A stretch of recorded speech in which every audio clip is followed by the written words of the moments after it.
Hai, perkenalkan nama aku Mia Faresa dengan NIM 20017019, Prodi Sastra Indonesia Universitas Negeri Padang. Nah, di video sebelumnya kita sudah membahas tentang angkatan 45, yaitu merupakan salah satu periodisasi dalam sastra Indonesia. Corak sastra angkatan ini lahir sejak bangsa Jepang menjajah di Indonesia, yaitu pada tahun 1942. Corak ini timbul karena adanya reaksi terhadap sastra yang menghamba pada pemerintahan Jepang di Indonesia dan beberapa sastrawan yang bergabung dalam Keimin Bunka Shidoso yang juga disebut sebagai Kancung Jepang. Nah, di video kali ini kita akan membahas tentang angkatan 50. Angkatan 50 ditandai dengan terbitnya majalah sastra Kisah Acuan HB Jasin. Ciri angkatan ini adalah karya sastra yang didominasi dengan cerita pendek dan kumpulan puisi. Majalah tersebut bertahan sampai 1956 dan diteruskan dengan majalah sastra lainnya, Sastra. Di video ini kita akan membahas tentang unsur intrinsik dan ekstrinsik pada novel Kemarau karya A.A. Nafis. Sinopsis pada novel Kemarau yaitu, pada sebuah desa telah terjadi musim kemarau yang sangat panjang. Tanah pertanian dan ladang menjadi retak-retak. Air juga susah didapatkan oleh penduduk. Para petani semakin merasa putus asa atas kemarau panjang yang sedang menimpa negeri ini. Sawah dan ladang mereka sangat kering dan cuaca panas sangat menyengat tubuh. Keadaan ini membuat mereka tidak mau lagi menggarap sawah dan mengairi sawah mereka. Mereka hanya bermalas-malasan dan bermain kartu saja. Namun ada seorang petani yang tidak ikut bermalas-malasan. Ia adalah Sunan Duano. Dalam keadaan kemarau panjang ini, ia tetap mengairi sawahnya dengan mengangkat air dari danau yang ada di sekitar desa mereka hingga padinya tetap tumbuh. Ia tidak menghiraukan panas matahari yang membakar tubuhnya. Ia berharap agar para petani di desanya mengikuti perbuatan yang ia lakukan. Ia juga berusaha memberikan ceramah kepada ibu-ibu yang ikut dalam pengajian di surau di desa mereka. Namun tak satupun petani yang menghiraukan ceramahnya, apalagi mengikuti langkah-langkah yang dilakukannya. Tampaknya keputusan penduduk desa telah sampai pada puncaknya. Suatu hari ada seorang bocah kecil bernama Acin yang membantunya mengairi sawah hingga keduanya saling bergantian mengambil air di danau dan mengairi sawah mereka. Penduduk desa yang melihat kerja sama antara keduanya bukan mencontoh apa yang mereka lakukan, melainkan menggunjingkan dan menyebar fitnah bahwa Sultan Duano mencoba mencari perhatian Gundam, ibu si bocah itu, yang memang seorang janda.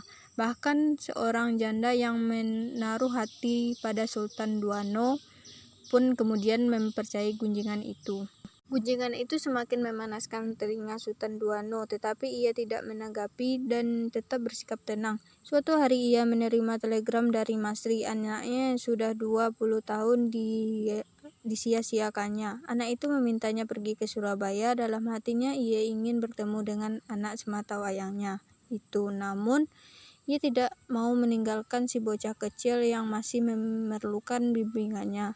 Setelah mempertimbangkan masak-masak, ia pun memutuskan pergi ke Surabaya. Sementara itu, para penduduk desa merasa kehilangan atas kepergiannya, apalagi setelah mereka membuktikan bahwa semua saran yang diberikan oleh Sultan Duano membuahkan hasil. Mereka menyesal telah berburuk sangka kepadanya. Sementara itu, sesampai Sultan Duano di Surabaya, hatinya menjadi hancur ketika ia bertemu dengan mertua anaknya. Ternyata mertua anaknya adalah Iyah, mantan istrinya. Ia marah kepada Iyah karena telah menikahkan dua orang yang bersaudara. Karena marahnya itu, Sultan Duano mengancam ia memberitahukan kepada Masri dan Arni. Namun Iyah berusaha menghalanginya dengan memukul kepala mantan suaminya itu dengan sepotong kayu. Kalau saja Arni tidak menghalanginya, kemungkinan besar Sultan Duano tidak akan selamat. Melihat mantan suaminya bersimbah darah, ia merasa menyesal. Kemudian ia memberitahukan kepada Arni bahwa Sultan Duano adalah mantan suaminya. Betapa terkejutnya Arni mendengarnya Ia kemudian menceritakan hal itu kepada Masri, sehingga mereka sepakat berpisah. Tak lama kemudian ia meninggal dunia, sedangkan Sultan Duano pulang ke kampung halamannya dan menikah dengan Gundam, yaitu ibu dari Acin. Unsur intrinsik yang ada pada novel Kemarau yaitu pertama tema. Tema dalam novel Kemarau karya A.A. Nafis adalah membahas tentang bagaimana pentingnya usaha untuk mencapai sesuatu. Yang kedua, tokoh dan penokohan. Yang pertama, tokohnya ialah Sultan Duano. Sultan Duano adalah orang yang taat akan agama dan juga orang yang rajin dan bijaksana. Yang kedua yaitu Gundam. Gundam adalah orang yang berani, terlalu percaya diri, dan juga mudah terpengaruh. Yang ketiga, Acin. Acin adalah anak yang patuh akan setiap perkataan orang tuanya. Yang ketiga yaitu alur. Alur pada novel kebanyakan campuran, jadi plot ceritanya sebagian maju, ada juga plot mundur. Kembali ke masa lalu, alur ini memiliki pengaruh dan memberikan cerita terkesan kompleks. Pada prosesnya, alur diawali dengan eksposisi dan pengenalan, lalu masuk kepada konflik, peningkatan konflik, puncak, dan penurunan sampai akhir. Alur cerita dalam novel ini menceritakan alur maju, karena cerita dalam novel ini membahas dari awal Sultan Duano datang ke desa sampai akhir tujuan kedatangan Sultan Duano ke desa tersebut tercapai sedikit demi sedikit. Yang keempat yaitu latar.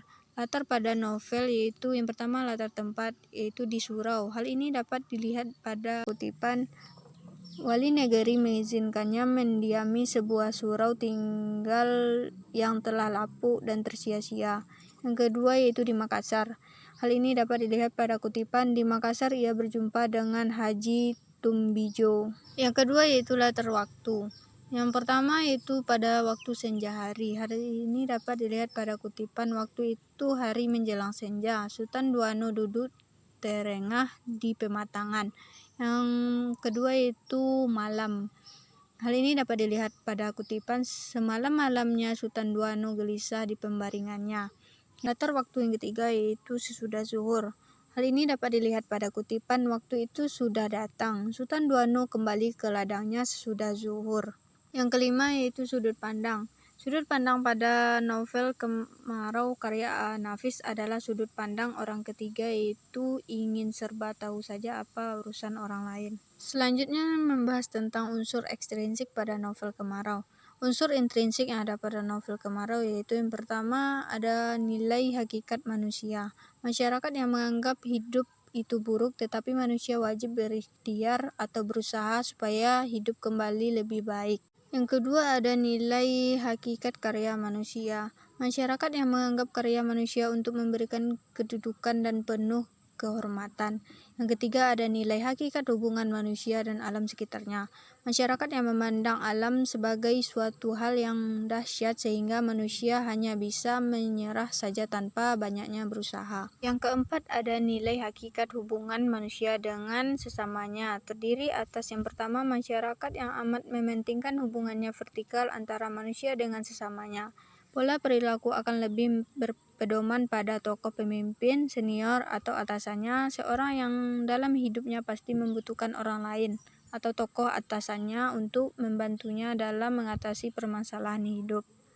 Yang kedua yaitu masyarakat yang lebih mementingkan hubungan horizontal dengan sesamanya. Orang-orang yang dalam masyarakat ini amat bergantung pada sesamanya dan berusaha menjaga hubungan baik dengan tetangga dan sesamanya sebagai hal yang amat penting dalam hidup.